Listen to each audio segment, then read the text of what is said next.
এই মেয়েটা আইসা দেখে এনে শুয়ে থাকে মাঝে মাঝে। তো এই মেয়েটা এখানে থাকে যদি আমি ওই জায়গায় থাকি সাথে। একটা মেয়ের বয়স হতে পারে 15। 6টি হত্যার সাথেই সে জড়িত রয়েছে। সাভার থানার অধরে একটি পরিত্যক্ত ভবন, সাভার পৌর কমিউনিটি সেন্টার। একসময় আনন্দ অনুষ্ঠানের ঠিকানা হলেও গত কয়েক মাসেই সেটাই পরিণত হয় আতঙ্কের কেন্দ্রে। একের পর এক মরদেহ উদ্ধারের ঘটনায় পুরো সাভার জুড়ে ছড়িয়ে পড়ে ভয় ও উৎকণ্ঠা। শেষ পর্যন্ত সেই রহস্যের জট খুলে দিয়েছে পুলিশ।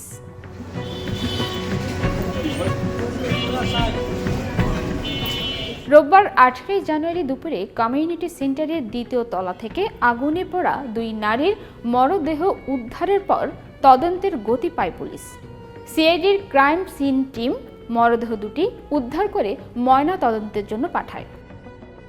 একই সঙ্গে ভবনের আশেপাশের সিসিটিভি ফুটেজ ও স্থানীয় সাংবাদিকের ধারণ করা একটি ভিডিও বিশ্লেষণ করে সন্দেহভাজনকে শনাক্ত করা হয়।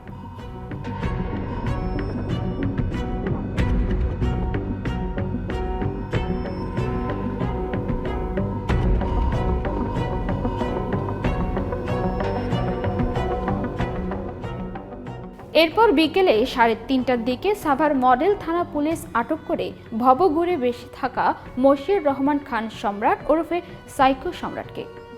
প্রথম দেখায় নিরীহ মনে হলেও তদন্তে বেরিয়ে আসে ভয়ঙ্কর তথ্য।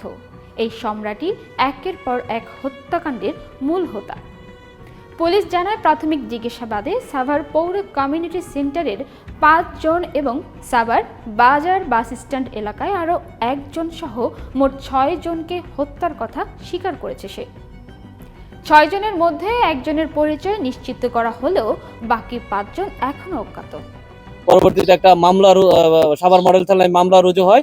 এই পুরো 6টি ঘটনায় আমাদের সাভার মডেল থানায় 6টি মামলা রুজু করা হয়েছে এবং আমরা মামলা প্রতিটি ঘটনার পরই আমরা মূলত তদন্ত করতে থাকি। কিন্তু সবচেয়ে দুঃখজনক যে আমাদের যে বৃদ্ধ মহিলা ছাড়া আসমা বেগম, যার বয়স 65 বছর, উনি ছাড়া আর কারোরই আমরা এখন পর্যন্ত পরিচয় শনাক্ত করতে পারিনি।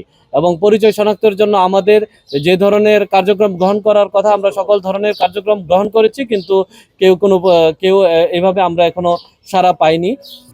সাভার মডেল থানার ওসি আরমান আলী বলেন, সিসিটিভি ফুটেজ ও পারিপার্শ্বিক তথ্য বিশ্লেষণ করেই সন্দেহভাজনকে শনাক্ত করা হয়েছে। সে একাধিক হত্যাকাণ্ডে জড়িত থাকার কথা স্বীকার করেছে। বিষয়টি অত্যন্ত গুরুত্ব সহকারে তদন্ত করা হচ্ছে।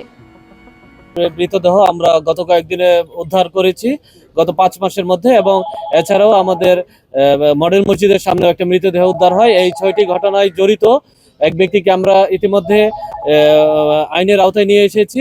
উনি ইতিমধ্যে আমাদের কাছে প্রাথমিকভাবে স্বীকার করেছে যে এই 6টি হত্যার সাথেই সে জড়িত রয়েছে।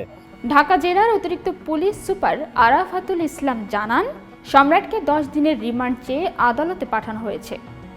রিমান্ডে জিজ্ঞাসাবাদে হত্যাকাণ্ডের উদ্দেশ্য ও পেছনের রহস্য জানা যাবে। তার কাছ থেকে দিয়াশলাই, মাফলার ও একটি মোবাইল ফোন জব্দ করা হয়েছে। অন্য কেউ জড়িত আছে কিনা তাও তদন্তাধীন। এলাকাবাসী জানায়, সম্রাটকে সবাই ভবঘুরে হিসেবেই চিনত। দিনের পর দিন ওই পরিত্যক্ত ভবনে রাত কাটাতো সে। নীরব এই মানুষটির ভেতরে যে এমন এক ভয়াবহ নৃশংসতা লুকিয়েছিল তা কেউ কল্পনা করেন। 1.5 দশকের মালিকানা জটিলতায় পরিত্যক্ত থাকা সাভার পৌর কমিউনিটি সেন্টারটি আজ সাক্ষী হয়ে রইল একের পর এক 6টি হত্যাকাণ্ডের বিভীষিকার। পুলিশের দ্রুত অভিযানে স্বস্তি ফিরলেও পুরো সাভার জুড়ে দৃষ্টি এখন একটাই, এই নৃশংসতার পূর্ণ রহস্য উদ্ঘাটন ও দৃষ্টান্তমূলক শাস্তি। এই মেয়েটা আইসা দেখে এনে শুয়ে থাকে মাঝে মাঝে। তো এই মেয়েটা এখানে থাকে যদি আমি ওই জায়গায় থাকি সাথে। একটা মেয়ের বয়স হতে পারে 15। 6টি হত্যার সাথেই সে জড়িত রয়েছে।